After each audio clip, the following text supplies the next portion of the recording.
my heater just turned off. And I'm so cold right now. It is 1:39 p.m. I just got back from school. I ate some food, so I'm sitting down to do work, homework, some other stuff too. I have to post some stuff. But I did like a reading at school, 40 pages. So I read 20 pages of that at school, and then I'm gonna read the last 20 after I film this. It's a lot, and I have to read another reading, and then after that I have to read 2 more readings, but they're for a different class, and I'm trying to get all those readings done so I can read for fun and not for school. What a rush. I have my to-do list here. I have a couple of things to do, like housekeeping stuff to do, but I think I'm gonna hold off on them. Anyways, I'm reading or rereading. Sorry, the cover got bent. How so? Do you see that? Very surprised, because out of the 4 books that I have, all paperbacks, this one is like the one in the best condition. So the fact that it bent like that, I don't know. I'm rereading this book, by the way. This is probably gonna be my 4th reread, and I'm on chapter 35, so page 278. Let's talk a little bit about it. So I read, in like 2020, I read The Raven Cycle, not The Raven Cycle, but The Raven Boys, the first book, twice, not meaning to. I did kind of mean to. It led me to, I'm not explaining this right. I read The Raven Boys twice in 2020. Not first time. I read it at the beginning of the year with the intention to continue on the series, which I didn't. And then later on in that year, I wanted to read the series as a whole. And so I reread The Raven Boys again. That number count of me rereading the series and the books just really threw me off. So I'm trying to catch up the other books too. The Raven Boys, because it just doesn't sit well with me. Like, I've read The Raven Boys 4 times, but the other books 3 times. Last summer, I read The Dream Thieves. I read that during July 4th weekend, which was great timing. I wanted all the energy there. And so I'm now rereading Blue Lily, Lily Blue. It's mostly because I'm feeling feelings, and this book is just so perfectly encapsulates whatever the fuck that word is, feelings, quite well. And Blue Lily, Lily Blue has never been my favorite. If I were to rank them, because I like ranking things, The Raven Boys is top tier. Can't get any better than that. And then The Dream Thieves, and then The Raven King, and then Blue Lily, Lily Blue. I think the reason why I never really liked it was because it's like the middle child. Every time I got to it, because I've always read this series in succession, I think that's the word to use, like right after one another. Whenever I got to this book, the reading energy was not there anymore, and I would just try to power through it. And then once I got to The Raven King, like that energy would be back. And so I've always felt like really, like, this wasn't my favorite, I think, because of that. And now reading it by itself, when I'm in the mood for this kind of story, it's really great. And I don't know, finally, I guess, mainly because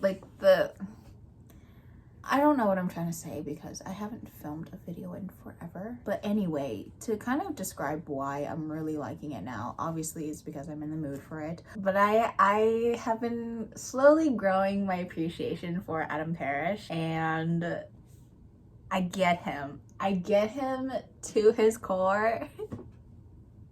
Because I feel a lot of the things he's feeling right now and in this book.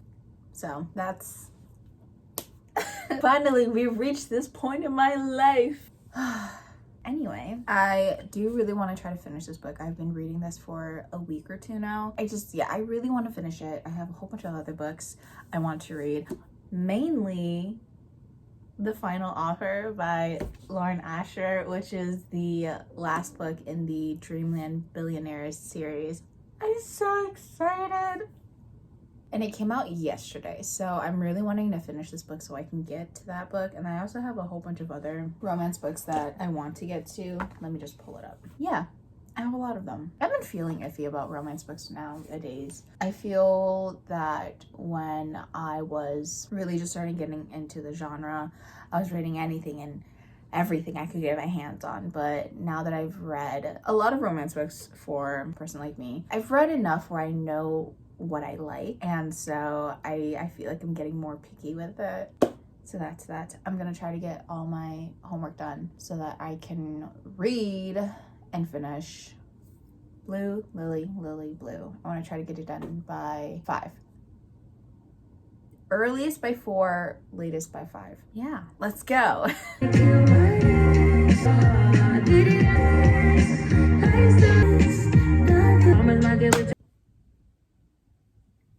Finished, but it's almost 6 because I got distracted.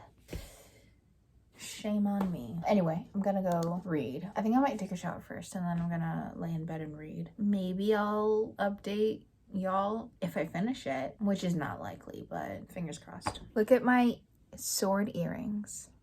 They're so cool, but they look like little crosses. And like the fact that like I'm wearing them this way, I don't want people to think that I go to church or that. But yeah, they're super cool. They feel real too. Real. Like, real how? I like the look of long earrings, and these worked. Because the other long earrings I have, they're colorful, and I just feel with an all black outfit, maybe not. But I look like I could be a part of like a theater crew, working backup and like moving sets and everything. So, these are super cute. Anyway, I'm gonna go shower and read. Maybe I'll update, maybe I won't. But you'll see me tomorrow, maybe, if I remember.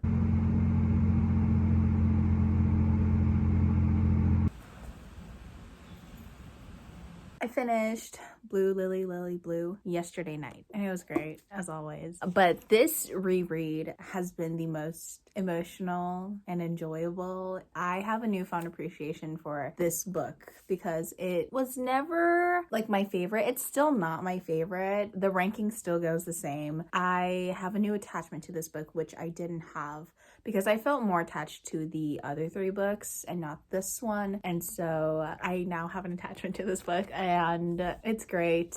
Most of that is because of our amazing Adam Parrish. Like I said, I get him. He gets me. I am him. He is me. Amazing. This is just a really fantastic book. I'm mad at myself for not seeing that.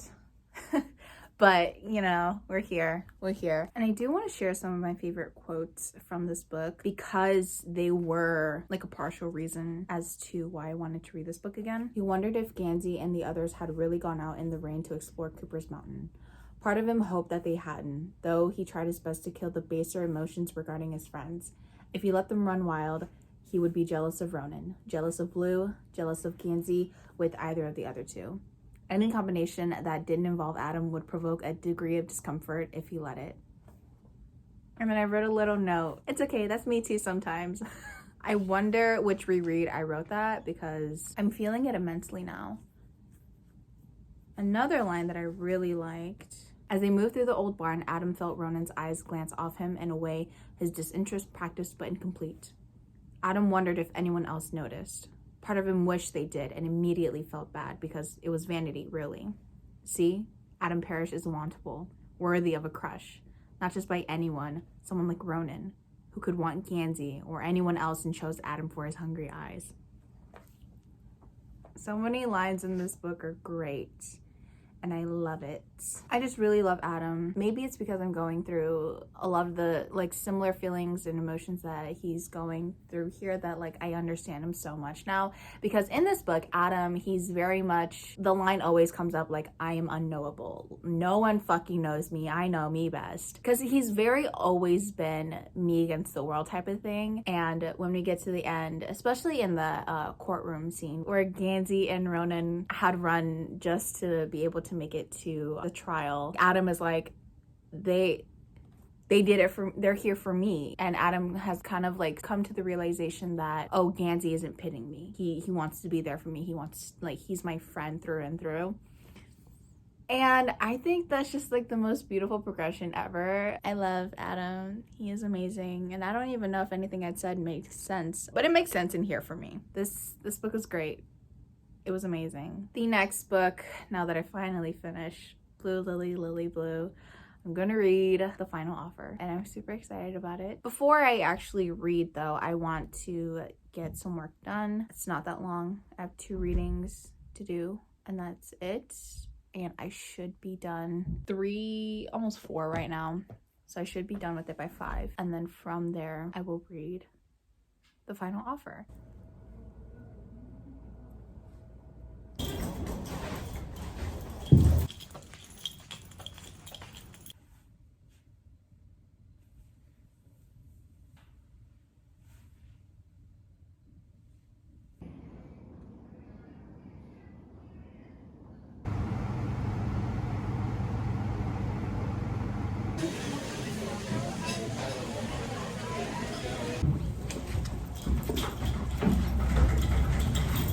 Hello, I'm filming this very quick before I go to school, but I had a really good breakfast at 10, or I think it's 11.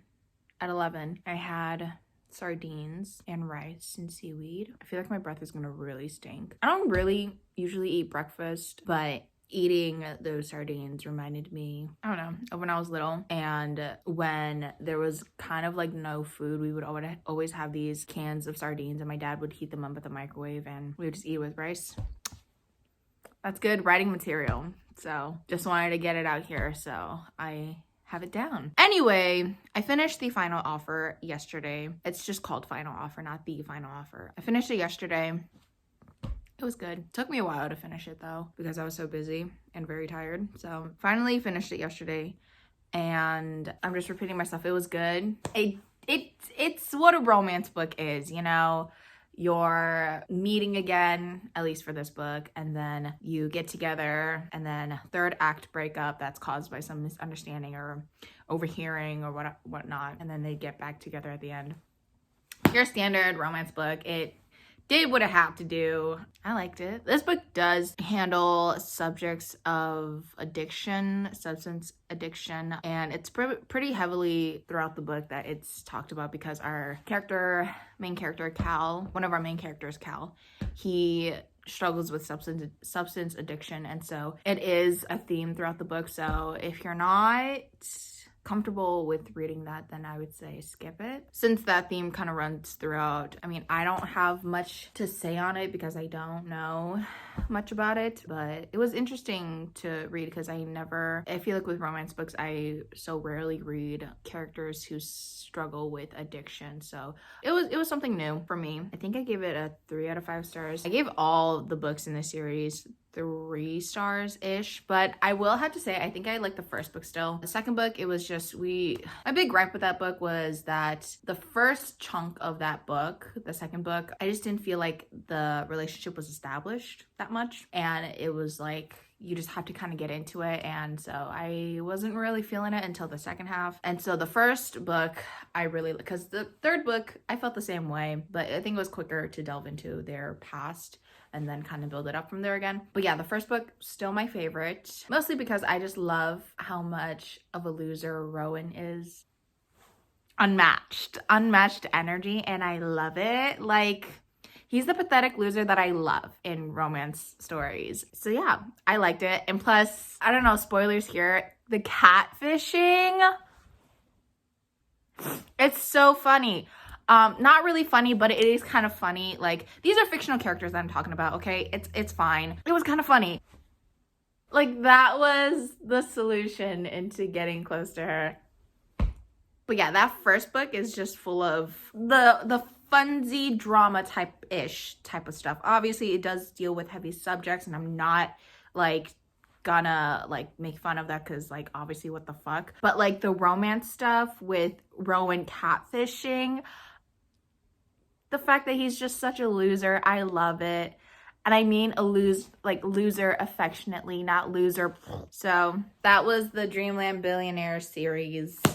What a conclusion. It was a romance series, you know? And if you're looking for one to read that just does what a romance series should do, I don't know, go read it. Fun. I'm also gonna end this vlog here. I've been talking for way too much, and I think this vlog is already hitting the 30-minute mark, and I really don't have anything else to talk about. But I will say the next book that I will read is Do I Know You? And I'm super excited for that, because I've been told it has similar like energy and vibes as you deserve each other. So I'm super excited. Anyway, that's it. Thank you so much for watching this video. I will see y'all in the next video, whenever that is. Goodbye.